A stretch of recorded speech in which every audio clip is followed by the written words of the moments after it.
Hello everyone, welcome to Go Global World Pitch Bootcamp. This is GGW Pitch Bootcamp. I don't remember how many of them we have done. It's like over 10 of them and about 60 GGW sharks. It's been thousands of people participating in these awesome events. And today we have special session with two invited expert judges who will not just consider you for investment. That's not the purpose of this event. The purpose of this event is to see your pitch and give you as detailed, as quality feedback as possible based on a challenge you're facing. So we'll challenge you, but also we'll give you feedback. And whatever you have, it will be your feedback. So try to take advantage of this within given time frames. I'll show you the rules in a second. I'll present you the judges, us, and our sponsors, of course. So welcome to GGW Pitch Bootcamp. This is the event that actually proved that you guys need it so much. So because investors are really nice people when they invest, but in terms of giving feedback, it's not always happening to most of the startups. And we want to change that. We want to give you quality feedback as much as possible. So give us feedback after this session as well to help you through future events. Now, Go Global World is a group of companies. We have three companies. We invest in startups as GGW Ventures. And we have two other companies. One of them is Go Global World platform, where we have about 5,000 VCs with who we do warm introductions. So it's a number one platform for warm, relevant intros where startups and investors meet. And basically, you create your profile as a startup, as an investor, and a system will decide who's relevant to who, and you, as a user, as an investor or startup, take a final decision. And if it's a match, only then you can communicate with each other. We don't allow any cold outreach or spamming to each other. It's only quality, relevant connections. And now, tax season is coming. The year is about to be over, and we have the third company called GGW Services that does incorporation, taxes, and accounting. So if you need help with incorporating in the United States or need help with taxes or accounting, reach out to my team, to Alex, who will be running this show, or to us at info@goglobal.world, or you can scan this QR code and reach us out. We will help you. We help so many startups, and we are there for you to make your taxes really good. Now, it's not just us. We are supported by amazing sponsors, and today with us we have our long-term partner already, Empowerly, that does amazing job for internship program and helping startups get talents faster and at very, very interesting terms. So I'm inviting Teddy to the stage, and Teddy, the floor is yours. Hi, everyone. Daniel, could you switch over to the next slide for me, please? Like Daniel said, my name is Teddy, and I'm here to represent Empowerly. We're absolutely thrilled to sponsor such an exciting event, bringing together such innovative and cutting-edge startups like yourselves. We're really excited to hear your pitches and learn more about your visions. Before we get into the meat of this event, we did want to share some free resources available to you through the Go Global World and Empowerly partnership. Empowerly is a Bay Area ed tech startup that's been running our startup internship program for over 7 years, matching over 300 startups with over 1,500 high-achieving and super motivated high school students at no cost to participate startups and their teams. Empowerly students are incredibly ambitious and hungry to learn, with 98% of Empowerly's class of 2025 students receiving admission into a top 100 U.S. college or university. During these internships, students have worked in a wide variety of roles, ranging from the technical or software engineering or coding roles all the way to the business-related roles like sales, marketing, social media, etc., adding value to startups wherever it's needed most. Internships can be remote or in person, paid or unpaid. We want to make sure that it aligns to each startup's operational preferences. With that said, could you please move over to the next slide? If you are interested in working with our students, again, at no cost to you, we do help match interns with startups year-round. Our next startup internship program cohort is spring 2026, with internships starting as soon as early February into March. We'll drop a link to sign up for the program if you're interested, and we'll also share additional information in a follow-up email. If you do, though, have any pressing, time-sensitive questions, we do encourage you to drop those in the chat. My colleague Jesse and I will be happy to provide you with more information and answer those questions today. But with that said, I'll pass it back to Daniel. Thank you so much. So exciting to have you guys. So guys, everyone, please take a screenshot or take a photo of this, scan this QR code. Empowerly supporting Global War for quite some time, and it's been such a success. You as founders can get access to talents at no charge from Empowerly, and this is incredible. So take advantage of this amazing service, connect with the guys, and they will walk you through how to do this. All right. So with that said, thank you, Teddy. Please stay with us and feel free to share all the information in the chat so everyone can connect with you. Now, moving on, I'm inviting Akash to the stage if he's here. Akash, are you there? Okay, Akash is not here. This is the other sponsor for this event, and we will let them speak in a second. But I will give you a little bit of overview of this. First of all, take a screenshot or scan this QR code. The Agentic is the AI infrastructure for agent builders. If you are building the agent, this is the right company to help you with that at no charge. They will not charge you to helping you with building the agents, and these guys are extremely well positioned in terms of giving you the right infrastructure so you can build your agent fast and without any extra expense. Expense will come in the future if you succeed. And these guys are really on it with you early, so then you can build as many agents as you need for the future success that you will share together. And once Akash will be here, I will let him show his quick slides. But I just wanted to say, this is the company is exactly most startups need, because these guys are helping you with this complex part, building the most innovative AI infrastructure agent that will help your startups to be the most having competitive edge already now. Okay, with that said, GGW Pitch Bootcamp is about to get started. And I'm super excited to have Armen Fljyan from partner at Orion VC, and Michelle Denogean, author of GrowUp, mentor at Blue Startups. And I'm just apologize right away to our judges. If you guys, if I screwed up your last names, please feel free to correct me. So with that said, I will let the judges to present themselves in a second. But before we do that, let's learn about our rules. And the rules are important here because if somebody interrupts you, you will get upset and basically won't deliver your pitch. So you don't want this to happen to you, but also please don't do it to others. And be mindful about time. Please be muted all the time except for judges.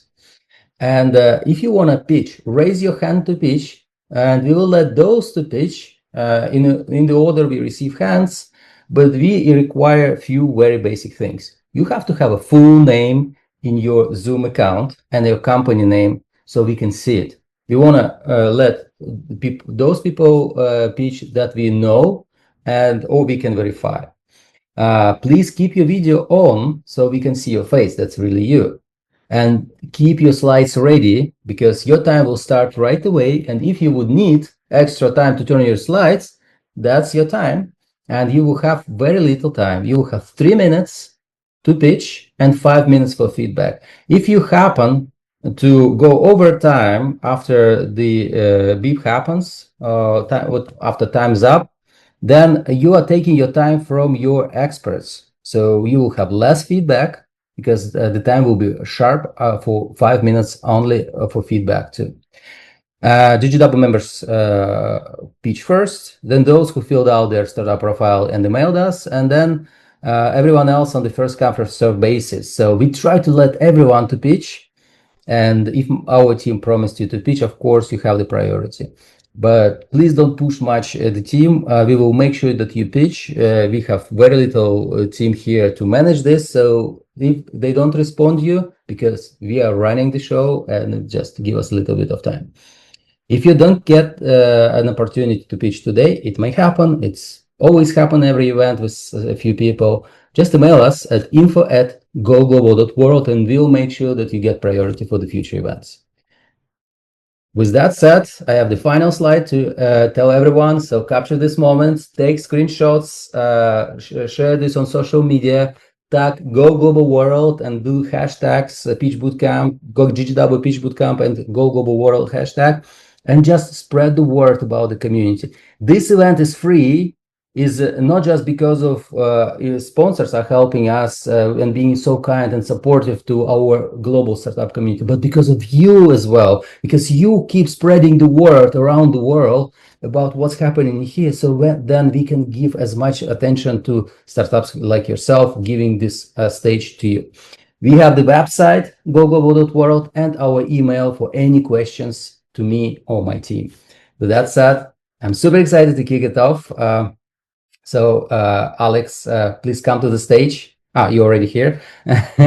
And this is the time we kick it off. Let's our judges to present themselves. And Alex, the floor is yours. Let's run the show. Alex, by the way, is our venture associate from our team, and he's been doing a great job running the show for some time and helping startups to get feedback with so many amazing judges and experts being live. So I'm going to be on the background, but Alex, the floor is yours. Hello, everyone. Nice to see you coming here again.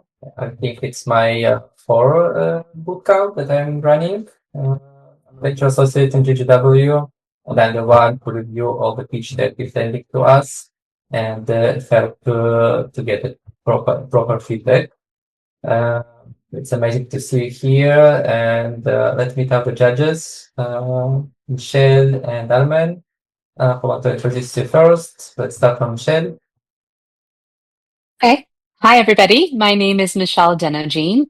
I am an author of a book called GrowUp, which is all about how to scale startups, and it goes into detail about what makes you great at starting may not be the same thing that makes you great at growing. And so how do you scale yourself, as you move on? So that's available on Amazon. I'm also a startup advisor. I think Daniel mentioned in the beginning, part of the Blue Startups Accelerator program is a mentor there. And I'll advise other startups on the side. My specialty is go-to-market. And I am actually in an operating role at a startup called Mindtrip.ai in the travel space. So lots of experience over the course of my career, and excited to give you guys the feedback that you need. Amazing to see you here, Michelle. Thank you very much for the intro. Armen? Thanks. Hi, everyone. Armen is here. Last 5 years, I'm in a venture capital, primarily investing at the pre-seed seed stage. I'm investing primarily at AI infrastructure and vertical SaaS, and my kind of superpower in commerce is kind of helping the founders to achieve product market fit. The Orion VC, I'm a partner. We are investing at a pre-seed seed stage, and we are usually leading the rounds, first check investors. So far, co-invested with Macro Capital, Berkeley Skydeck, Hustle Fund, Graph Ventures, and other names.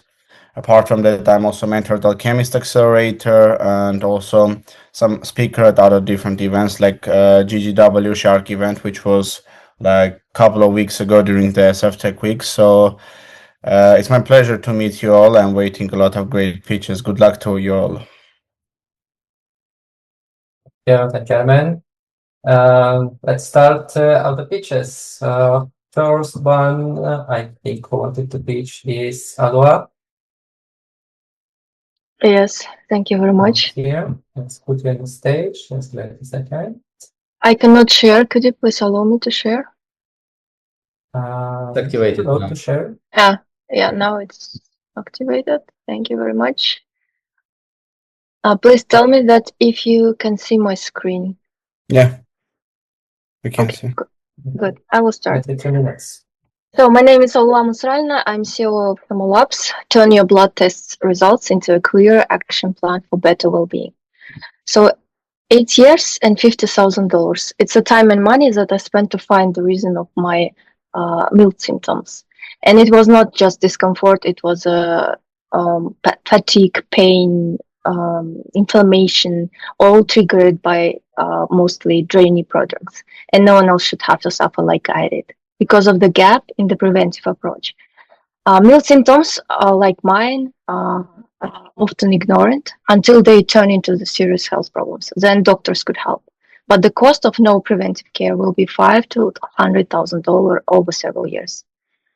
Solution is a blood test and symptom-based risk assessment with a clear action plan. So we offer the annual checkups. Technology under the hood is a global diagnostic protocols. It's a protocols which is used worldwide by the doctors, and 8,000 medical expert data with preventive norms, which are carefully prepared by our specialists, which is used for evidence-based nutrition and supplements guidance. And also ML model big data is used for risk assessment. B2C business model, we have an annual subscription plan from $159. Currently, we do 34 biomarkers checks and with personalized action plan. Market size is huge, assuming that every second person has a metabolic issues after 30s, and this is based on the official statistics. We are targeting Central Asia, MENA, US, Canada, Indonesia. Competitor analysis, we have risks and disease co-occurrence prediction possibility, as well as we have the preventive norms. It means that when the doctors say that you are fine, we might say that there is some problems are developing, so we could catch those at the early stage and prevent them. Traction is we currently only in Kazakhstan, and we want to scale into the US. We totally perform a diagnosis 500,000, early stage detected in 60% of them, critical problem at early stage detected for 5 of them, and saved cost on treatment, it's $13,000. Revenue in 6 months, we achieved $5,000, and the cost for annual checkup in Kazakhstan is $60. So we want to scale into in the US. We're currently in the exploring stage. We want to develop the strategy and achieve $1 million by the end of the next year. We have team of 3, medicine in genetics and statistics. So including the Lilly and Johnson, the experience, and the Nature and science top tier journal publication. So, and I'm an ML engineer, which developed already thousands of ML models. So our ask is $400,000, valued at $3 million. So we want to reinforce our medical and development team and first sales in the US market. Thank you. Each want to start, Armen? Michelle, if you want, you can start. Sure. Well, thank you so much. That was great to see you walk through that. I guess my first question is more around the output. So this is consumer facing, correct? Yes, this is for B2C, yeah, for the customer. Yeah.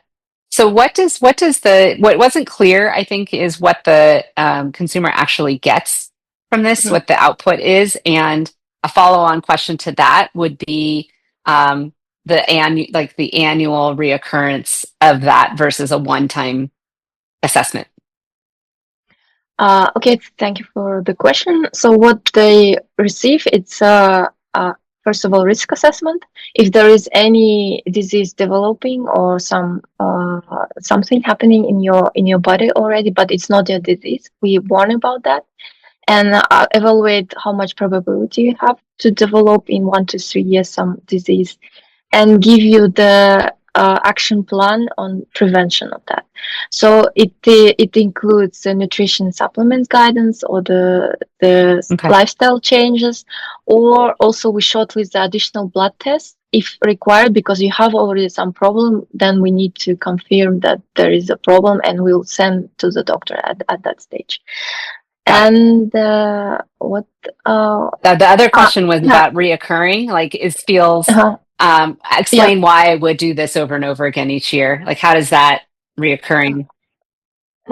This is like it's a recommended as you do once per year, because you might have like you never know.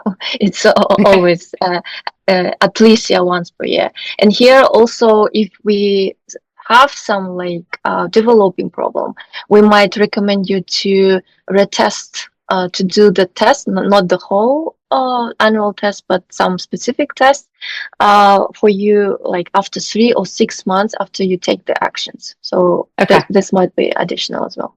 Okay. Yeah. Just, I think my feedback would be just to make sure that that output of like what they get and why it's important from a lifetime value perspective, how you're going to grow that revenue. Because it's not just, acquiring new customers all the time, but the reoccurring revenue.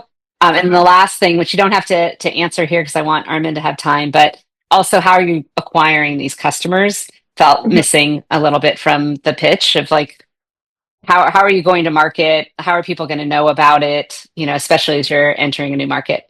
Yeah. Okay. Yeah. This is what we are currently working on. But thank you. Yeah, you got it. Mhm. Armen, go ahead. Thanks for the presentation. And my first question is the following: like, as I understand, the product is about that some kind of blood test parameters are uploaded into some AI, like where the ChatGPT API works under the hood, and it recognizes some patterns, some even small deviations, and starts to hint you to take additional tests. No, it's not like totally correct. First of all, we have different. It's not ChatGPT. We have a rack system. So we have our database prepared by our specialists, which is used for evidence-based nutrition supplement guidance. We have also ML big data, which predicts the disease in time span that you might develop some problem in 1-2 years. The prediction model. And you don't upload to the system. We partner with the local labs, such that in Kazakhstan you order the tests and they come to your place, get the blood test samples and make the analysis, and you receive the results together with the recommendation. Yeah, I see. Did you check whether the FDA clearance needed in US for that or not? This is currently we are discussing about that, but as far as we need to confirm that with lawyers. We need to discuss all the details and position ourselves as a recommendation, not diagnostic system. I see. Thanks. Thank you very much. Any final feedback, Armen? My feedback is just from my background of investing into biotech. If you want to really revolutionize the blood vertical, it should be something really, really deep and scientific, because if it's not, a lot of people are going to associate with you Theranos, and I'm in a valley. A lot of people knows the Theranos story, so you need to be really careful when playing on that field. Yeah, sure. We have some competitors who is doing something similar, but they have different stuff. We are more in preventive field, so it's like there are some space to do, and people are open for that. Thank you very much for your feedback. Thank you, Noah. Yeah, have a nice day. And the next one who will present is Yuvraj Singh. Granatus. Great.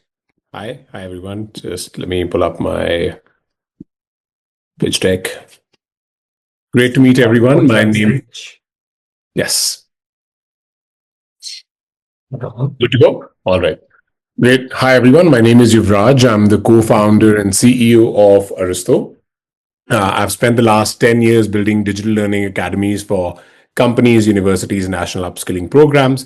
My co-founder and CTO is my undergrad friend, Kane Padma. He spent the last 10 years as a machine learning engineer, 5 years as a research scientist, and 5 years leading ML teams at 2 different startups. We're building Lovable to help institutions create video-based learning content. There couldn't be a better time to do this because we know knowledge work is changing rapidly over the past few years, everybody is nervous, and that's a great opportunity for adult learning providers, right? They're launching a lot of new courses. They have to update this content far more frequently, and everybody wants video-based learning content. The problem is when an institution creates this content, it's very different than when a YouTuber does, right? They have to make sure that all that content is really polished, it is accurate, it has their unique fingerprint, it meets all the compliance requirements, and both of these problems get complicated when you are updating content far more frequently, which is going to be the case in the future. These teams are not really set up for success because what they do today is that they deploy 5 to 7 member teams who use different kind of point applications, and they put together a lesson in literally like a month or two and end up spending tens of thousands of dollars, right? Our solution is that we essentially automate this entire process, make it super easy, where a creator comes in, dumps in some raw material, right? That can be in any shape or format and in any language, videos, audios, books, literally nothing at all. Aristo scans it, creates a knowledge network out of it, fetches additional information if there are gaps, right? Then structures it, goes to the level of identifying how each and every subtopic will be taught, creates all these kind of video assets, and allows the creator to ship it to any learning management system or any other channel whatsoever, including the upkeep of it also gets automated, right? And all of these decisions, even the creative subjective ones, happen through our agentic pipeline that we've developed completely in-house. Over the last few months, we've deployed it at some of the largest organizations in the world, Amity University being one of them, where we created 65 video courses in literally under 25 days. It was 30 times faster, 90% cheaper. And it's not just them, but a lot of global brands have been really like loving the product itself. Over the last like 6 months, we've grown 50% month on month. We're doing around 400,000 ARR. We've replaced some major incumbents as well. And we're looking at becoming the creation layer of adult education, right? So we're starting with academic creation, but we understand that the same application can work in corporate and industrial creation, and eventually becoming a companion for every knowledge worker to literally create any kind of content for their self-consumption. Within academic creation, we're targeting organizations. Love the music. So within the academic creation, there are about 25,000 large organizations which are accredited, have the budget, and create content more recurringly. We're targeting 15,000 which are more focused on digital learning. And even if we focus on the 2,200 which are in low regulatory spaces, and we assume that they're creating 500 hours per year, which is what Amity did in like a single month, at $200 per hour, which is good 60 to 90% cheaper, we're already looking at $1 billion opportunity here. And over the past 6 months, we've really kind of very clearly identified our GTM, and happy to go into that in case you have questions. Thank you so much, guys. Want to go first? Yeah, Armen, why don't you go first this time? Yeah, my first question is about the defensibility of the product. How do you see the defensibility? Yeah, no, I think that's a very good question. So we think of defensibility in two different dimensions, right? So one is we're an end-to-end pipeline. And by that, I just don't mean that we're a one-stop solution. When you're creating content, and particularly like enterprise grade, there are a lot of creative subjective decision making that happen, right? And if you're using point tools, which are like, let's say I'm using Gamma for presentation, Synthesia for avatar, something else for kinetic motions, institutional preferences are added in 8 times if you're using 8 tools. Then there are conflicts. So you don't really get human efficiencies, right? We essentially package all those decisions through an agentic flow into one, right? That is very difficult and challenging to do when you're doing like 100 odd like decision automations compared to others doing like 10, 15 decision automations. Second aspect is the data that we are capturing, right? Every organization is focused on capturing the raw material and the final output. But the real magic happens as to how you create content in between. What AI recommendations have you rejected, accepted? Where are you enhancing things on? And that differs for every organization. Literally no one in the world, even Coursera in the world, has never captured that, right?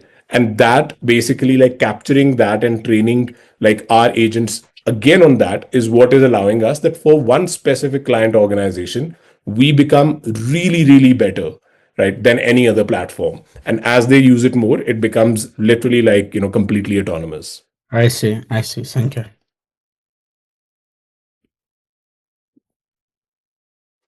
All right.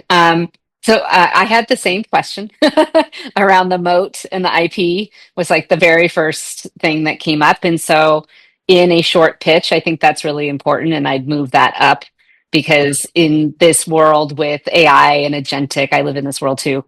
Like people want to know what that moat is, that this isn't going to be repeatable. And same with the TAM. It felt like we could move that up a little bit also in the pitch so people understand how large this market is. Okay. And then the last thing I would say is you started the presentation defining yourself as the lovable of adult learning. And I get the analogy. I'm a huge believer in analogies, but I think for your audience, you can lose people quickly in being like, whoa, okay, I know what lovable does. And now they're trying to, in their brain, apply it. And you lose the opportunity for them to really, in that moment, grasp what you're doing, which is a little different than lovable, right? So just keep that in mind. You don't want to lose somebody in the very beginning when you're talking about your vision and what you're going to be rolling out, because I think it's easy for people's minds to go places and not be listening to what you're saying you actually are doing. Does that make sense? Yeah. No, fair enough. Interesting. Yeah. But overall, I mean, I think it is a great application, like as far as where you're pointing the arrows for agentic and AI, and very needed. So I can see the value. Awesome. Thank you. I think, thank you, our expert. Thank you, Raj, for the presentation. Thank you. And the next one to present, Seo for Lee. Are you with us? Yeah.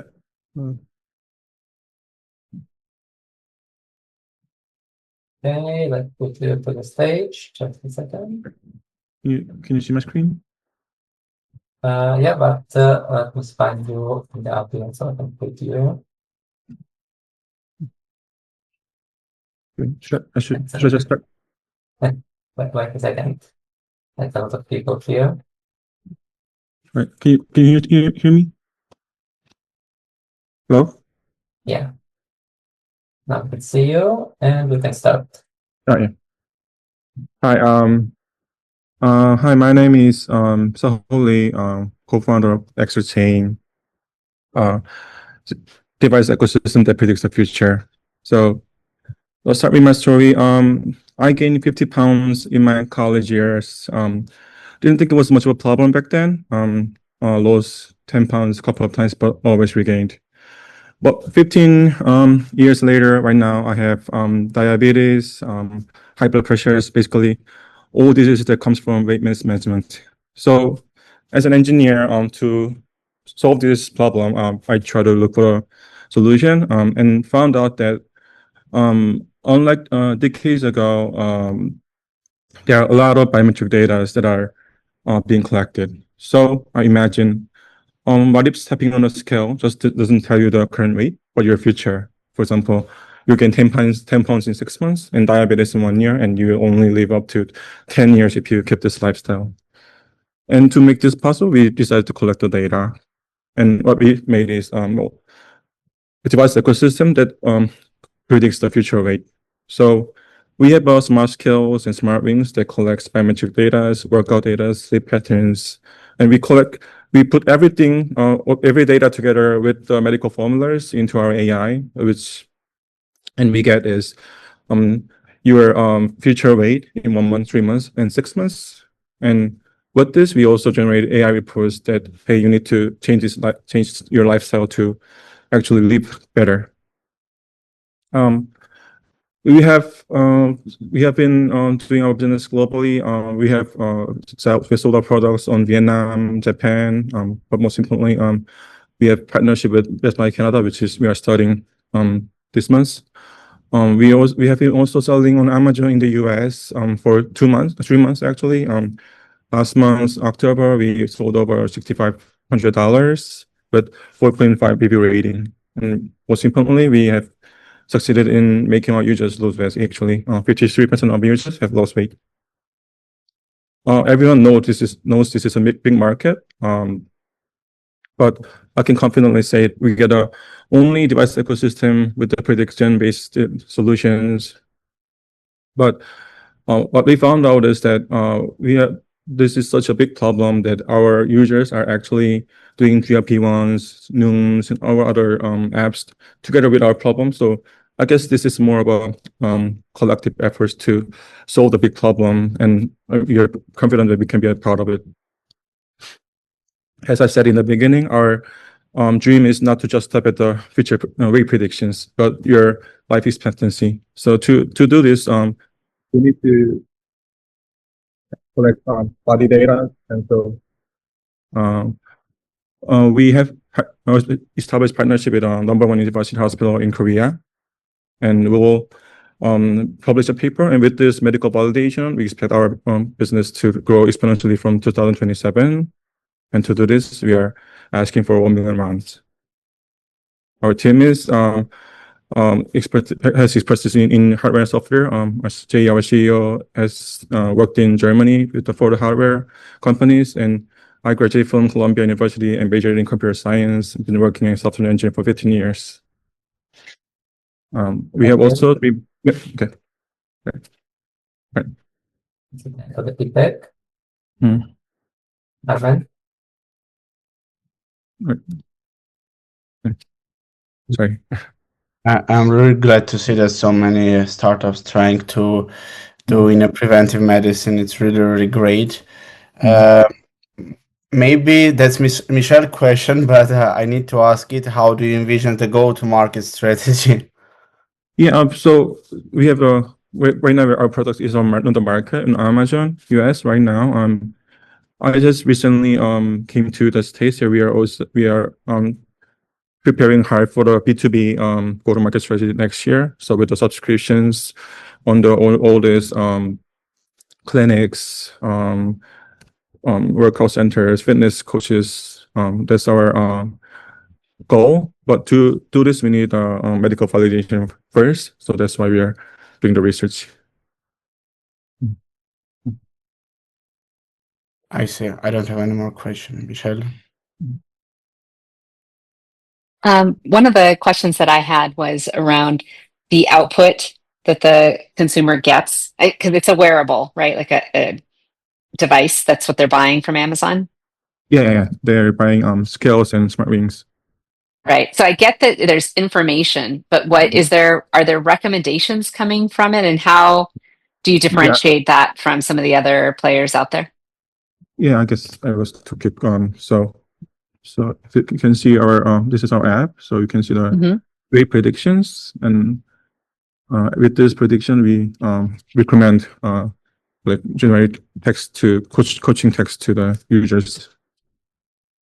Got it. So ongoingly, they're getting feedback, not just to project what their weight will look like if they keep going from the biometrics, but also what to do about it. Okay. Yeah. Okay, that makes sense. And then I'm glad to hear that you're also thinking B2B. I think that's smart. I would bring that into the presentation because, as we all know, consumer is hard. But let's see. And I think the other thing would just be making sure, like, I guess one question would be around the moat and the underlying, capabilities. Like, why wouldn't somebody like Noom or somebody that's already in this space have something similar? Like, what is it that's unique that you guys have? Okay. Okay. Is that helpful? Yeah. We'll think of the answer. Yeah. Thank you. Always a big deal is the sign, like especially with this category, which I applaud also. Seeing it is nice to see, but make sure that you are putting out there what is it that we are doing that isn't repeatable by somebody else. Right. Okay. Got it. I think that's all the feedback, guys. I would also give a very short feedback if it's do have time. Yeah. My short feedback for the PG deck, not for the product, for the company, would be to better kind of elaborate why it's the best team to kind of solve this issue, because I mean it's a very tremendous issue if we look at the scale from the helicopter view. and it's really hard to solve. And I would better kind of position and sell the team why it's the best fit to kind of sell to solve this problem in the world. Okay. Yeah, it's kind of like the underlying technology in the team and why you guys over some of those more well-known folks that are already playing in this space. I agree with that. Okay. Okay. Right. Thank Thank you. you. Thank you. Thank you, Sipo, for the presentation. Let's take feedback. Thank you. And next one to present is Sunil Ravipati.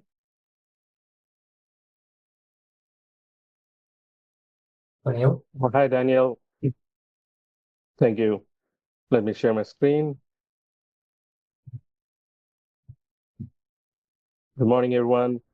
My name is Sunil Ravipati, and I'm working on a real-time cyber defense AI for security startup based in Silicon Valley. Sorry, it's my dog in the background who wants to chime in. So I started off as a BISO for Anthem Elevance Health 10 years, a couple of years ago. And one of the challenges we faced is that a lot of the threats which are in the enterprise go unnoticed, and they cause breaches. And one of the top breaches get weaponized, and all of you have seen in the news, like healthcare is no exception. Like any regulated industry, they get more traction with the hackers. And now AI is being used to do these attacks, which actually makes it much more worse. And the current way of scoring these threats or vulnerabilities in packages, software components is using a static scoring mechanism. And there is no autonomous real-time scoring. And that's where we have come in with our solution, because it attacks the whole spectrum, the hardware applications, as well as the operating system.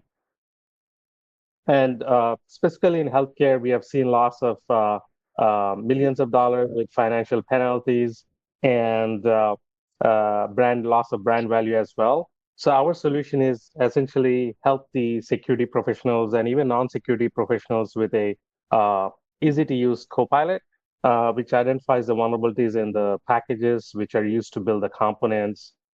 And our solution brings in various data sources, like from National Vulnerability Database, Mindtrip, and from the commercial source and dark web, as well as from the federal sources, because we launched out of Department of Homeland Security early last year, when Homeland Security saw these various challenges they were facing, not only with the defense, but also with other federal agencies. And we would create and risk rank our own model, and then make it near real time so that we could scan continuously and identify the threats and mitigate the threats as well. And the use cases are in various domains like healthcare, legal, and also we do pen testing, compliance, SOC 2. And the market opportunity is huge. It's about close to 60 billion just in healthcare. And we believe we could get a TAM of at least 10% initially and scale up with partnerships. And our competitors, we compete with Qualys and others, but we believe that with our greenfield approach, we could differentiate from themselves. And our team, I've been involved in cybersecurity, and Sunny Das is a US Air Force veteran, and Sudipti in sales. And we have a team of advisors. We are partners with NVIDIA, as well as Microsoft, and AWS picked our startup. And our roadmap is, since we launched, we onboarded few customers, and we are seeking 2 to 4 million seed round. We bootstrapped and raised angel. Thank you. Thank you, Sunil. Shane, that's up the bell. Yeah, I can start. I think the first thing that I thought of when you started talking was the healthcare focus, and knowing how hard it is sometimes to get technology approved in that space, and especially AI, I would say. Just I think people are worried and scared of what that could mean, and with PII and other things. So I'm just curious, if that's, can you talk a little bit about how you overcame that? And, I guess my recommendation would be to make sure, since you are talking about healthcare and it is such a high security area to begin with, like, how do you should talk about that in the pitch a little bit so that people understand how you have overcome that. Does that make sense? So it's a question and a recommendation. Sure, Michelle. Yeah, thank you. Thanks for the input. So my role when I was at Anthem Elements Health was that I was leading the zero trust cybersecurity and essentially looking at PHI, PII, and high trust as well from the vendors. And a lot of the PHI, PII, which comes through even at presentations, we had to make sure that there are no contractors, and we have to make that anonymized, the data. And we were using early on with synthetic data sets to essentially use the patient use cases. So that's where we are focusing on with various what do you call like domains. If the application is healthcare, we bring in the context as part of our offering differentiation, saying that if it's a healthcare app, then we would do additional checks with the PHI and PI if there's any PI violations, PHI violations. So essentially, not only with the application context, we are bringing in AI safety to the AI applications like clinical trials and other applications which use AI. Okay. And how many healthcare customers do you have now? So we have one paid customer and one in pilot. In fact, David Sims, who is one of our advisor, is in the CISO team of Elevance Health, formerly Anthem. Got it. Okay. Yeah, I would just really touch on that. I think it's such a topic that people will wrap their heads around, which is healthcare and AI together. And even if you had information or data that showed the acceptance of AI in the healthcare industry, I think people's minds will go there very quickly because of the security and privacy issues as it relates to healthcare. Sure, Michelle. Yeah, thanks. I definitely agree with you on that aspect. Thank you. Yeah, my short question is, can you elaborate a little bit more on competition? Yes, Armen. So the competition is, I wouldn't say the competition is not there. Let me just go back to the slide deck. We have the competitive slide. Um, So there are a few competitions out there like Tenable, Qualys, CrowdSide, Strike. So the top few, you could see, they do AI scoring to a certain extent, but they don't do it specifically for domain specific like healthcare. And also they don't have like plugins with existing EHR like Epic or other EHR systems. And that's where we are differentiating with the competition. And also, I met Anthropic security leader at TechCrunch Disrupt last week, and they use a various different framework. And we are pursuing the approach to collaborate with them so that we could essentially plug in with foundational LLM offerings as well as with vibe coding tools so that our Copilot can also integrate with existing vibe coding so that we can differentiate from our competitors based on the context and the integrations. I see. Just a couple of feedback from my side. First of all, for the pitch deck, I believe it's a very like GPT-driven slide, so it's a little bit GPT-ish. I would a little bit change it to make it more understandable. And I believe the slide of the competition should rather show you the. Just one second. It should show the trade-offs that, let's say, Rapid7 is doing, and the trade-off is you're doing, and showing where is your trade-off differentiating from them. So it's not just we are better than they are, it's just showing the trade-offs and showing why they're not going into that space, I believe. Yeah, I think that's a good Great, piece of thank you. feedback for anybody watching this, which is when you do a competitive slide, this is pretty overwhelming, especially when people aren't in your industry. So how can you make this easier to digest and really talk about your value, what you're doing differently than everybody else versus like a check box? kind of situation, because I think that maybe is a good appendix slide, but in the pitch, it's too much. Great. Thank you, That Armen. advice, Michelle. Thank you, judges. Thank you, Sunil. Thank you, Alex. And the next one who will present on chocolate business, Nick Hafner. Are you here? Yep. Let me share my slides. 1 second. Is my background noise bad, by the way? I'm outside, unfortunately. It's not too bad. It's not too bad. Okay. Mm. All right, I will start then. So, yeah, fine. This one. Okay. Can you see okay? Awesome. Let's go back. It doesn't It's not show the a. slides, but Yeah, I was gonna say. doesn't show It doesn't anything. start. Oh. No, it just says started screen sharing. Fantastic. How about we do someone else? I'll try and find someone with a better connection and I go later. Is that okay? Okay. Hope we can get to you. Send me a message when you're ready.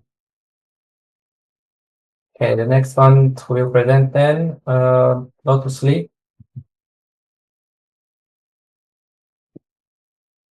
Nice. Yeah. Hello, everyone. And Alex, should I share my screen or just kind of a page alone is okay? You can share the screen. I'm sorry? Share You can screen? share your screen. Okay, let me share. Okay. Okay, sorry about that. I was not sure.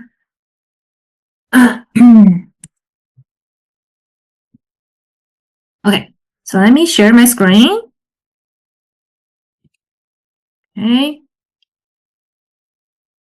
Here. Okay. Hi, my name is Lotus Lee, founder, CEO of HiveTax AI. After 25 years as a CPA, I can tell you the tax industry is in crisis. We have a severe talent shortage. Yet the US tax code has become 4 million world master. Have you finally figured out what's in one big beautiful bill? Tens of billions of dollars in tax savings go unclaimed every year. Millions of families and business are left with no access to quality tax service.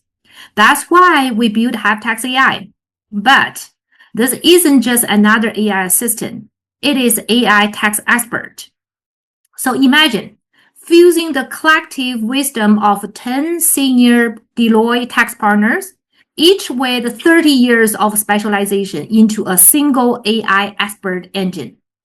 We've not just secured a substantial proprietary data set to train our AI model, but also develop a highly cost-efficient 3-phase product blueprint to bring it to life. Our initial AI assistant is already on the market, proving our model with hundreds of paying CPA users and active enterprise pilots. We've also in partnership discussion with Intuit. And we have the perfect team to build the future. I have validated our market fit with over 1,000 CPAs. We're now targeting mid-sized CPA firms and their clients. Our chief AI engineer, formerly lead AI engineer at AWS Bedrock, bring deep expertise in reinforcement learning and model distillation. We are looking to raise $6 million to execute our 3-phase technology roadmap, transforming our assistant into the world-leading AI tax expert.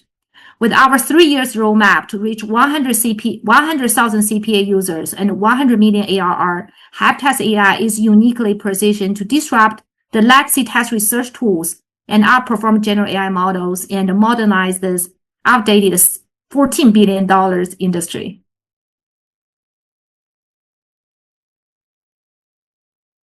Thank you. Thank you, Lotus. Want to go first? Yeah, I can start. First of all, the small feedback in a market Bigger. in a market where there is a very, very big market. I mean, tax market in the USA is really big. I wouldn't deep dive into a problem really much, because I mean the problem is kind of understandable that with AI you can automate all the stuff. I would go deeper into your mode, your competitive advantage about the team that are solving the issue. So my first question, why do you think that the team that you have is the best kind of team to solve this really, really complex issue? Absolutely. Myself, I forgot to mention on this page, I'm a CPA for 25 years. I started in the Big Four. So my entire career was in the CPA using the tools for research in the tax advisory. So I do have the domain insights, and we've been building for 18 months. So I spoke with at least 1,000 CPA users. So, and I do have very strong AI engineering team in our, my co-founder and AI engineer, chief engineer, he's from Bedrock. If you remember, Bedrock has rolled out this knowledge base, infrastructure. He was one of the principal engineer, and he left the AWS earlier this year. So he and the team, we have a build. If you ask the moat, we have data. So right now, what we have is the tax code, tax laws, those knowledge base, but we also secured substantial proprietary data. So that's our next step. We're going to train open source model. And we also figured out a way to train it. We have a POC, by the way.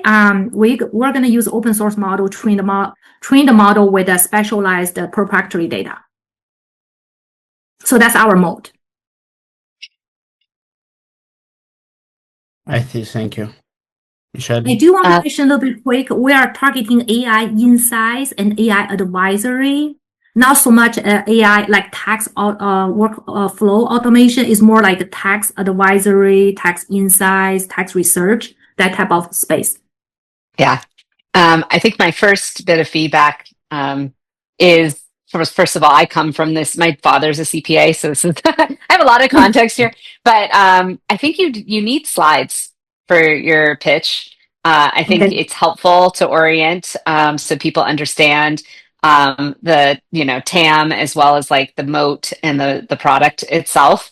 But when you first started talking, my problem wasn't so much how deep you went into the problem, but that it felt like this was something for consumers. And it took a beat to realize that your target audience is the accountants and the CPAs themselves. And so I think getting clear on that at the beginning of your pitch is really, really important. And understanding sort of what the total market looks like of like all the CPAs that you would be targeting. I think that's also really important. And then you did talk a little bit about mid-sized accountants, I think, right? Mid-sized firms, which was the first time we really understood the target audience. And so I think that's why having some slides that allow us to visually take that in as you're kind of talking through would be really helpful. But the last thing I would say is similar, like make sure that people understand your background, your technical co-founder, because you aren't technical, right? You're an accountant by trade. Yeah. And so people are going to want to know like the technology behind this and how that's being developed and how it's different than what some of the larger providers might offer in their existing tools. Would you mention that we talk about the team a little bit earlier than we're trying to figure out how to structure the pitch? So maybe talk about the team up front. Yeah, I mean, I think in your intro, you should say that you are a CPA. I think that would be helpful in itself. In the very beginning, I think that orientation of like, hey, I've lived in this industry for 25 years is probably even more important than how deeply you went into the problem. Gotcha. Okay, thank you. Thank you, Michelle. Thank you, Armen. Thank you, Lotus. Great presentation. And that's your feedback. The next one will present which is Slot. Slot can stand up. How can I oh yeah, I need to stop share. Okay. Which Slot? Yes. Just a moment. Please open your camera.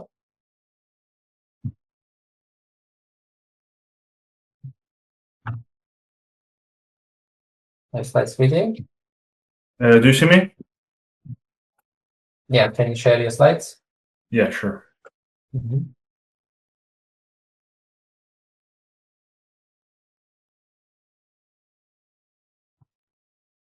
So yeah, Go on. great. I can start, yeah? Yeah, go on. Great. So my name is Vyacheslav and I'm co-founder at GreenTrack. We are Armenia's first sustainability platform. So regulations are changing and Armenia, like many countries, has committed to reduce greenhouse gas emissions by 40% by 2035. And to meet this goal, every sector, including business, must act sustainably. And this puts pressure on companies because businesses don't know how to comply with regulatory requirements. This is a real problem. And we are here ready to help them.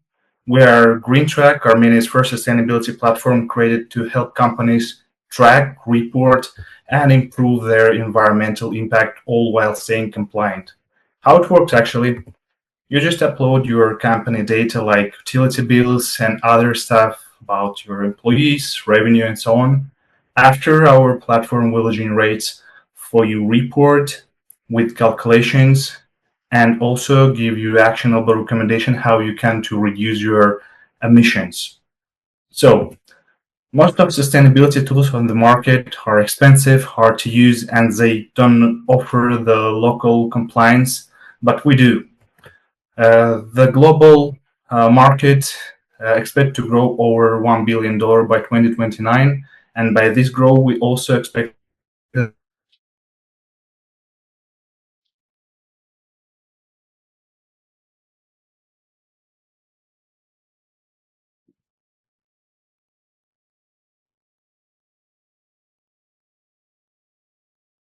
Guys, can you hear or it's only on my side? No, he froze. Okay. It's on Vyacheslav's side.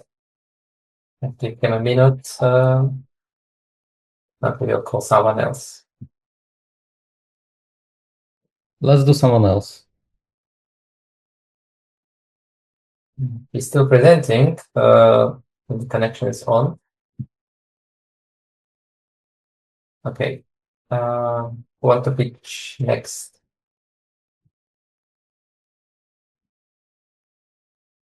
Dr. Ramapolu, are you with us? Yeah. Let's put you on stage.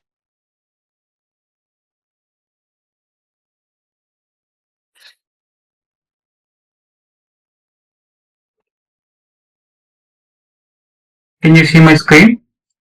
Yeah. Hi, I'm Dr. Armen Fljyan. I'm a physician practicing in UAE. I'm from India. So this is a platform which is called Metafin, and we have been building this platform for healthcare professionals. The platform addresses the problem faced by healthcare professionals who want to move abroad from their home country. One of the We lost your slides. Sorry? We lost your slides. Your slides connected. Connected? Please share again your screen. 1 minute.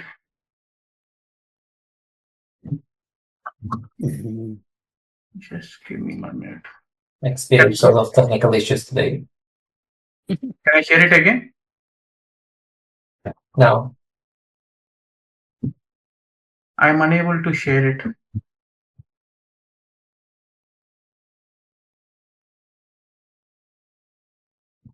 Hello?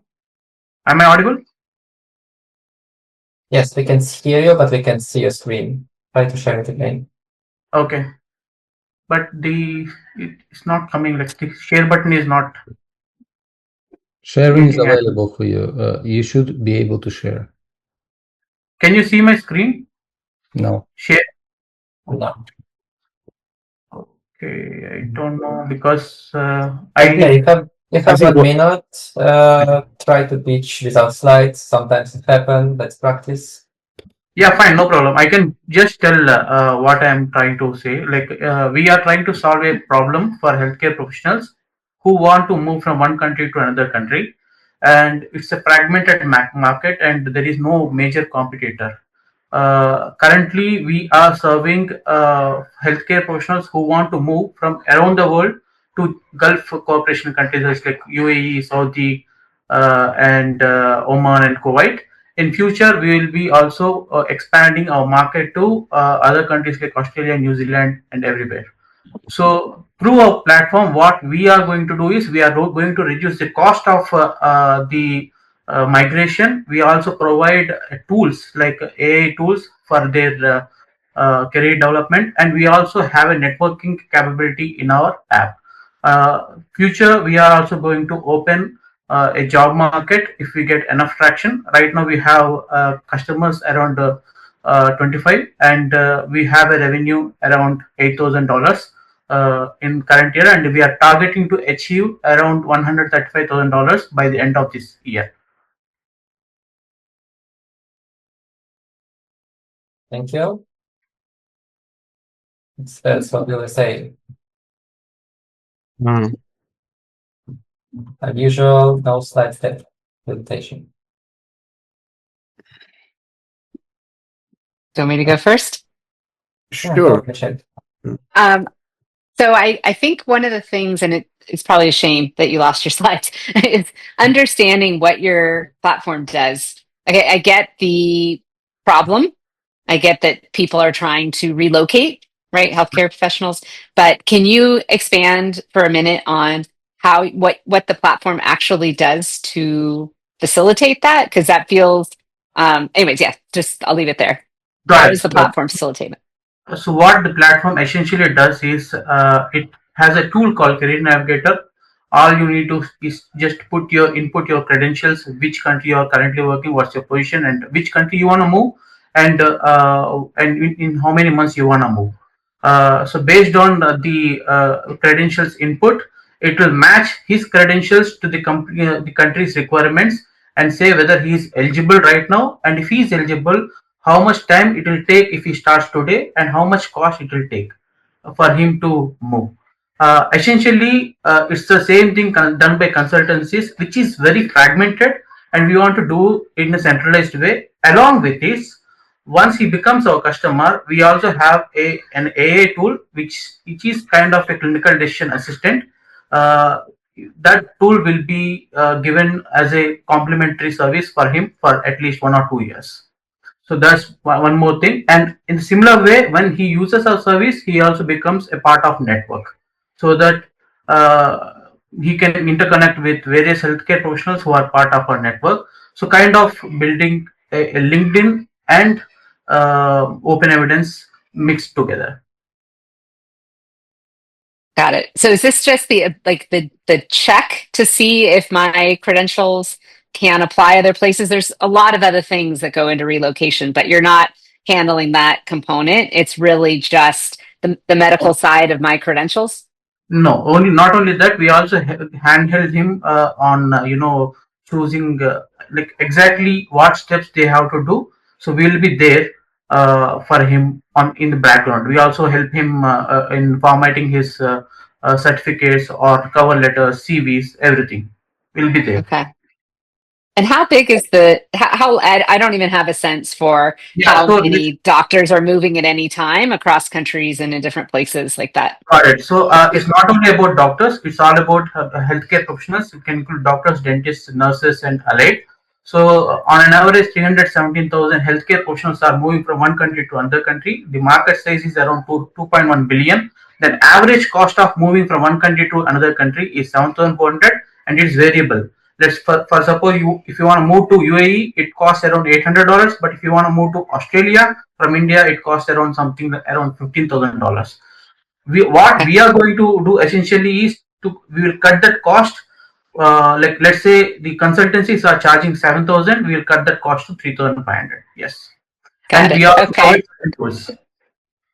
I think my feedback overall, obviously it might have been in your slides, but is to bring a lot of that background up to the beginning, like how big of an issue is this, and how big is the size of the market, and then also the technology, and better explaining like the nuanced things that you're able to do for them. But yeah, I'm happy to look at the slides later too, because I know that wasn't fair. Armen? I can share. I can share. Yes, thanks. So my first feedback notion, when you mentioned there is no competition, is not always a good sign for the investors, because if it's really big market, there should be someone here. And my first real question is, do you need venture financing? What do you think? And how much if you're raising? No, there are competitors, but the market is very fragmented. Let's say in India, in my states, there are 3 or 4 consultancies, different consultancies, who are doing this kind of work, and every consultancy charges in a different way. So what we are doing is we are unifying everything. I understand that there is no direct competition. My question is mostly, do you need venture financing and how much you're raising and for what? Yeah, if I'm planning to raise 1 million USD, and my plan is to raise only after I achieve a particular target in Q2 2026. I see. And just one second feedback from my side. Usually when you are trying to raise for something like a B2C, it's really, really hard because I mean, market is very saturated and VCs are mostly investing in a B2B. If you are not a exited founder already in a B2C, it would be really hard to fundraise. And I'm very direct, but the market is really hard for the B2C founders nowadays. Got it. Thanks for the feedback. Thank you. Thank you for the presentation, and let's move on. Let's get back to Nick. Nick, are you ready now? Oh, yep, can do. Connection. Cool. Can you see my slides this time? Yes. Still, oh, there. Yes. Okay, cool. Let's get cracking. So, a broken industry, Japanese temples, and a $320 billion market. That's what we're talking about today. So, the first thing we heard when we showed our product to one of the largest Japanese postal corporations in the world is that they wanted to deliver parcels up 1,000 steps to a 1,200-year-old temple in Yamagata, which I thought was insane. And it's not this temple. This temple is actually AI generated. It's this temple, which is in Yamagata. They currently have 3 guys with these ridiculous setups carrying packages to one temple, which is incredibly inefficient and a massive waste of money. Now, last mile as a whole is a $320 billion total market, and G7 countries face up to 35% labor shortfalls, with last mile being 50% of the total cost of delivery. National postal services are legally obligated to deliver everywhere, and their only choice to address this labor shortage is automation. They have to find a solution of some kind.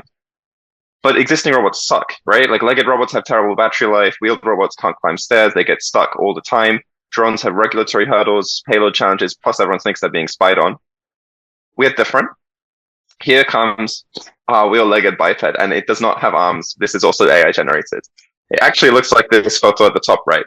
So it's 80 times better than industry leaders like Agility Robotics. They've raised 400 million. We're raising 100 times less to get 2 times higher payload, 8 times longer battery life, and we're going to be 5 times cheaper and still create revenue for ourselves. This is powered by our unique hardware innovation called the VGCM, which is a patent-pending technological innovation that adjusts the knee joints and hip joints to make them significantly more energy efficient. We already have 2 patents pending, one hardware and one the low-level software controlling our system. And here's the demo robot being tested climbing stairs in our office in Tokyo. So here we go, driving in on flat ground. And the video has frozen. Oh, well, that's too bad. You'll have to trust me that it also climbs stairs. We're using a RAS model, so robot as a service, which gives our customers a 20% year-on-year return versus human salaries, according to Japanese salaries. And for us, a 50% profit margin on our unit economics. To get to the first 10,000 robots, this is where the temples come in. So we'll do our first trial in the temple I mentioned. Then at 10 robots, we'll be targeting 7 temples and 3 small cities. At 100 robots, it'll be 30 temples, 70 villages. And by 1,000 and 10,000, where we need L3, L4 autonomy, we'll be moving into cities. I've deployed robots on wind turbines in the sea. I can deploy robots to temples as well. We're raising 3 million. to secure the first 10 robots in trials and get 1 million in LOIs for annual revenue. Thank you. Right on time. Want to go first? Maybe I can start first. Robotics is kind of my topic. Oh, great. So what's the technology readiness level? So as I understand, you have a couple of patents. What's part of the robotics they are specifically related, and what's the overall readiness level currently? With TRL 4 or 5, we're planning to get to TRL 7 or 6, depending on how well the trials go. I see. And how much time you're doing that? We built the first prototype in just 2 months, so we reckon we can get the next one out within the next 6 months, and then trials within the next 12.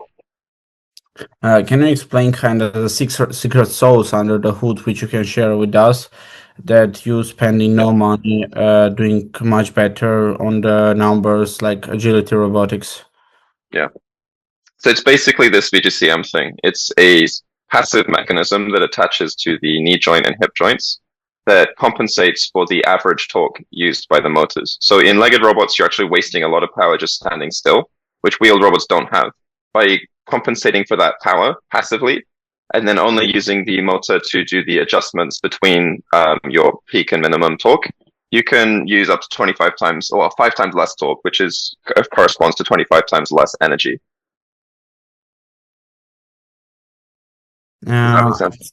I see. And can you share a little bit about the team's background? Where did you work before that? Have you built robotics in industry? Yeah, so I actually took this photo after we deployed, the one in the background here, after we deployed this 6-legged crawling robot to repair wind turbines in the North Sea off the coast of the UK. I also did a PhD in Osaka University and my master's at Imperial, so I've been in robotics basically since I was 16. My co-founder is on his second hardware startup. He's not a roboticist, he's a mechanical engineer, and he builds things to be deployed and manufactured. So I'm leading the robotics side, he's leading the hardware manufacturing side. I see, nice, thank you. Armen, if you want us to connect with Nick after, let us know. Sure, I'll write you. Thank you. Nick, can you go back to your very first slide? Yes.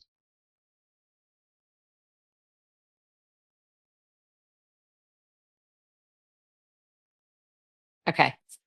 So I think one of the things that occurred to me when I saw this is I spent cycles thinking about the broken industry and not the robotic component. And you have such a background in the robotics that I think understanding it's definitely talking about the problem that the Japanese temples have, but it makes the person watching this for the first slide or two really start try to process it. I think more than they have to. So it's just initially of what is this thing was hard to extrapolate until you got a few slides in. Sure. The other thing I would say, I was very curious about this was me attempting to change my story. Yeah, no, I'm just giving you the feedback so you can figure out what you want to do with it. The other thing is I was curious about the focus on the Japanese temples as first go to market, that audience. Why that audience? It seems like there's lots of applications for what you have built. So maybe you can expand on that. Yeah, I mean, it's basically when we spoke to customers, that's what they asked us to do, right? I feel like as a business, the first thing you need to do, especially in deep tech, is find your easiest customer, find your first revenue. When we spoke to Japan Post, we originally said hey, we think we can deliver to commercial buildings. They were like, we already make a lot of money in commercial buildings. We lose money in this district. Can you make this district better? Okay. And then we can get to other stuff later, right?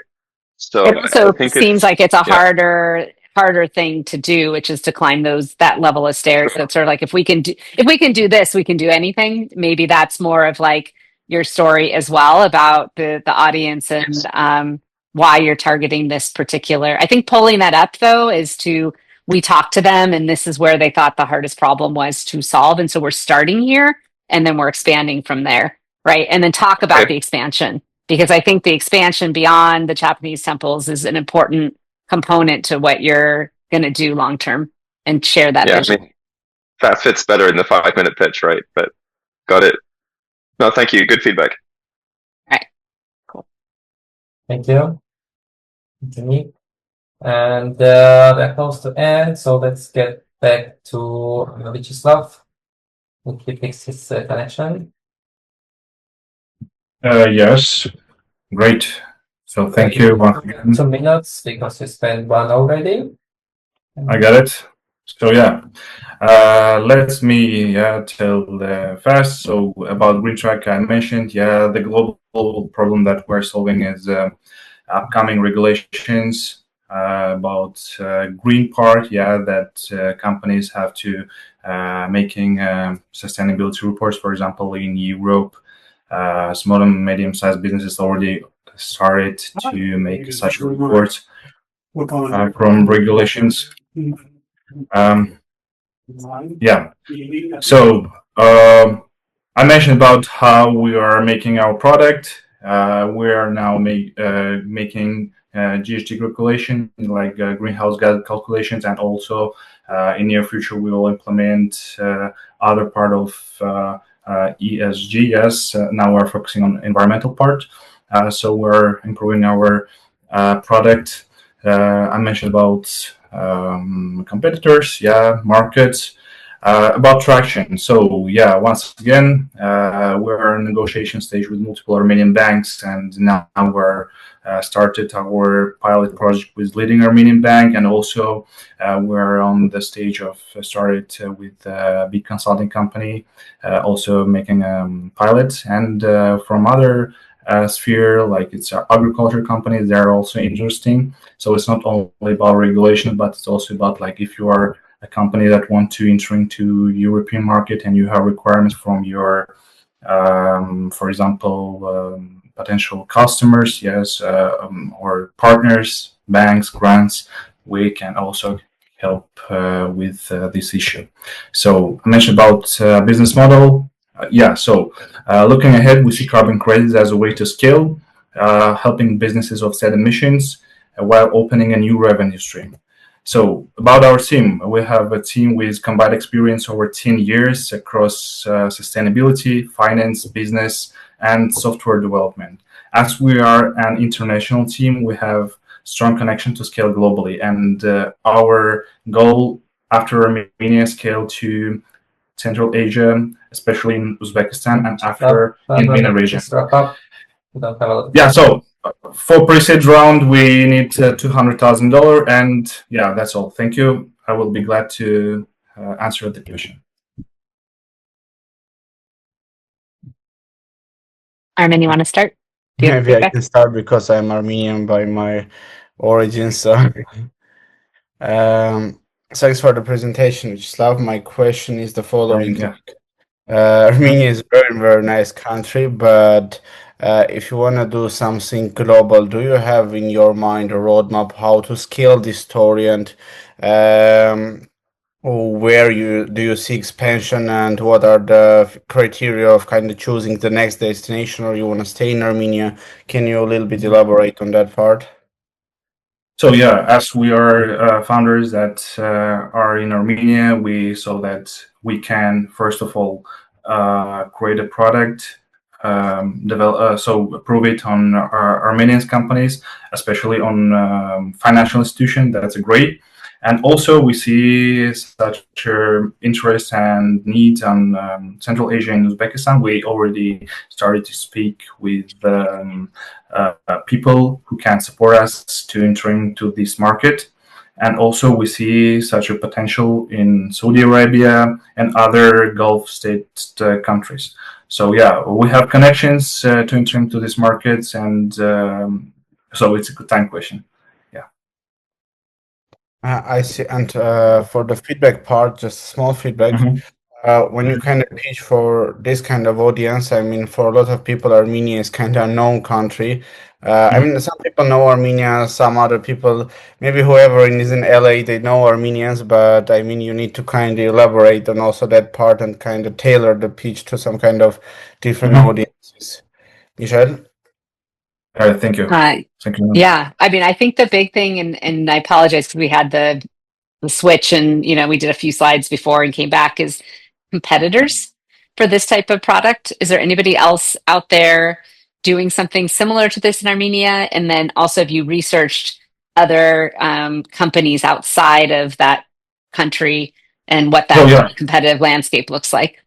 Yeah, so I can comment it like we're positioning ourselves as Armenia's first sustainability platform. So we have only indirect competitors like consulting firms, but such software providers, most of them are focusing on West markets. And after making more research, we saw that a few amount of competitors that they are look for a global market, and there was also one competitor that tried to work with the Armenian bank, and we heard for direct feedback that their product and making like calculations were not accurate, and that is our also competitive advantage, that we are working with them, we understand it, and we are providing accurate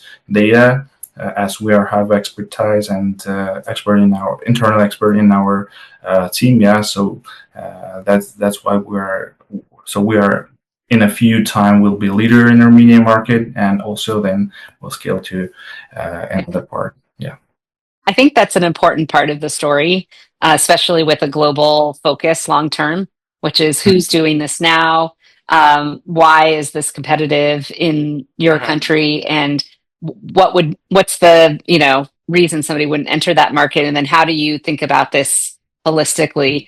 Other software companies doing sustainability and helping in the other target countries you're looking at. So just bringing that into the story, I think, will help in the pitch for people to understand.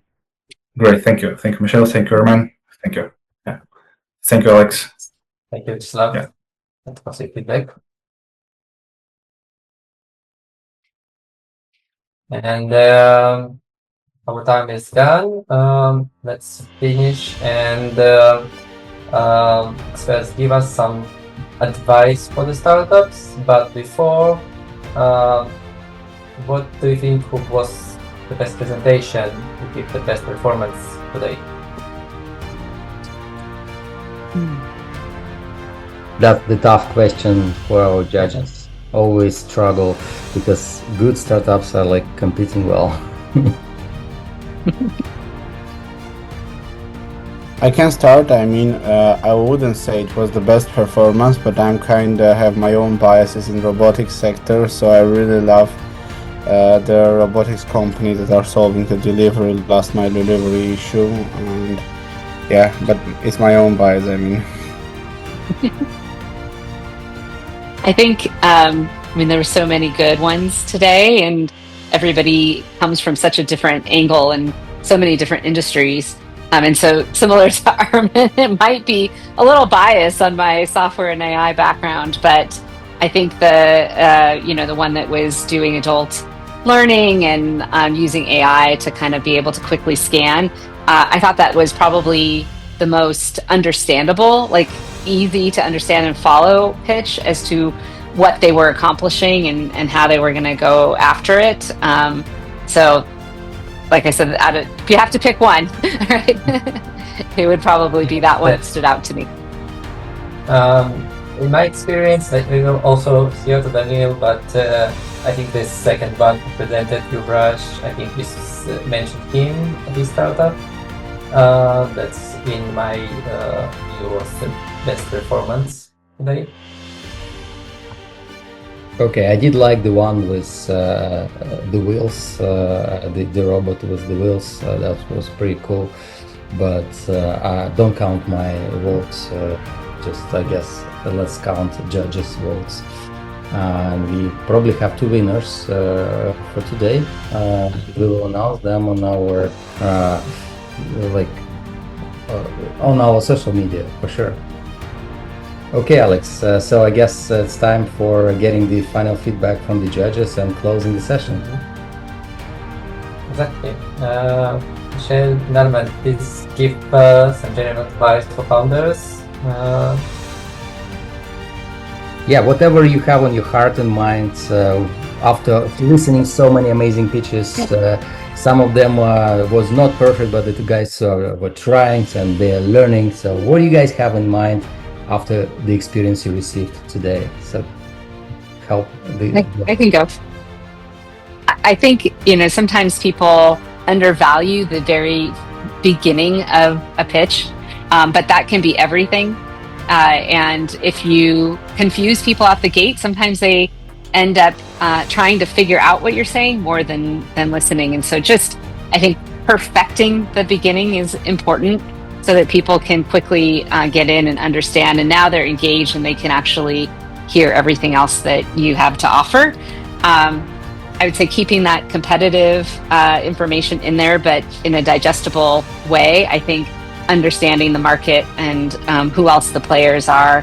And like Armen said, like if you say you don't have a competitor, it's not fully believable. People either think that, well, there must not be a market for this if nobody else is doing that, or that you didn't do your research. And so that would be one. And the final piece would be the moat, especially on technology companies. I think right now, AI companies are a dime a dozen, sadly. I work for one, so I get it. But that moat as to what you're doing that nobody else can just come in and replicate is really key. Awesome. Thank you, Michelle. Yeah, thanks for the very, very interesting presentations. It was really nice to hear all you guys. And my first kind of note that I think the majority of first-time founders kind of underselling their own team story. Because I'm in a venture for quite a while, and I know that in a Series A the product would be different, at Series B, at the seed stage. So the pivot kind of is the thing that always happening at every stage of the company until even the IPO. So at the pre-seed stage, where the majority companies are currently in, what we are looking for really is the team and the story behind the team, and it's really important kind of to deliver the story of the team, what's your background, and that founder market fit. That's really, really, really important. The second thing, which is also very important, kind of to answer on the question, what's your right to exist? Always try to show your mode.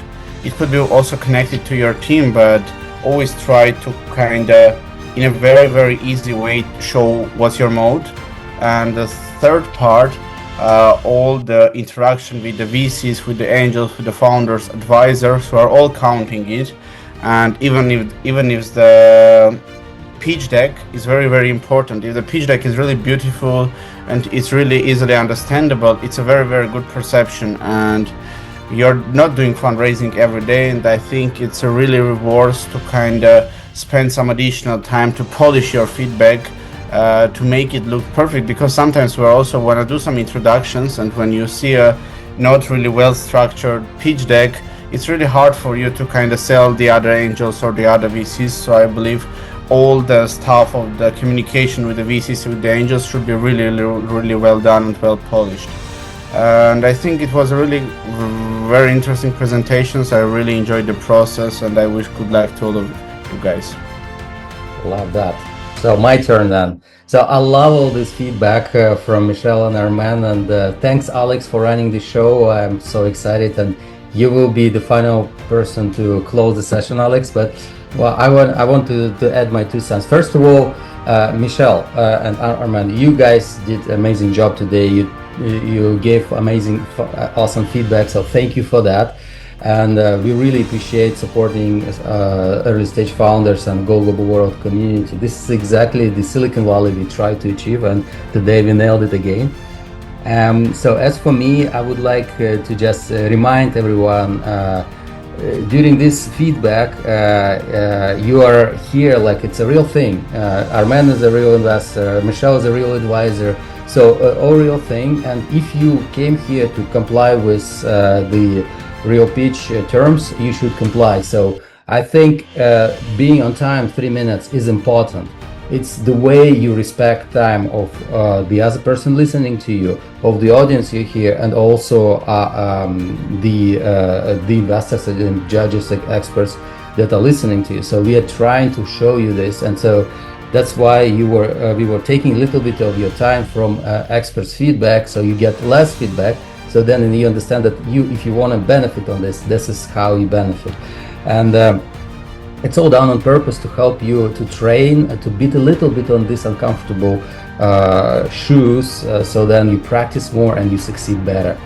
And GoGobo World is the ecosystem, digital Silicon Valley ecosystem. We are the door to the network of awesome founders like yourself. So I earlier shared here in the chat our community links, so you can join as founders or investors, and this is where you can support each other. And finally, join GoGobo World platform if you want to connect with investors. Alex will also help you with tax accounting and also connecting to the platform. But overall, just support each other. This is the community. Community is free. We're founders help founders. We want to promote this Silicon Valley mindset around you, and it starts here with events like that. And finally, I am in Austin, Texas for a little bit. If you want to meet a person, have a coffee, or you know some cool startups or investors that would like to catch up, you have our contacts. Reach out to me, and I'd be happy to do this while I'm here. We're planning to do an event, GGW Sharks event in Austin, Texas, probably next month in person. If you're here, you're invited. And next one is planned in Florida, Miami, and Orlando. So there are so many plans. We're a little bit like in a roadshow, GoGobo World, and we will try to meet you in your town, hopefully in at least some major cities in the coming month. Anyway, that's it from me. It was fantastic. Another GGW event is coming end of this month. On November 25th, I think, and there will be more announced soon. So Alex, please close the session. It was fantastic. Thank you, Michelle. Thank you, Armen. Thank you, everyone, for staying with GoGobo World. Thank you, Daniel. I want to say thank you for everyone who came to our session today. Great pitches, great founders, amazing experts. Thank you, Michelle and Armen. It's amazing to see you and hear your expertise. And one thing I want to tell the founders, that there's no bad pitch here. It's the pitch we want to improve in the end. Thank you, everyone. And one more thing, let's take a screenshot. So Alex, Michelle, and Armen, this is a group photo of us on the stage. This is what we will share in social media. So let's do it. So please wave your hands and 3, 2, 1. Perfect. This is something we will share on social media as the final photo of the event. Thank you, everyone. Take care and stay in touch. Support us on social media. Take care. Everyone.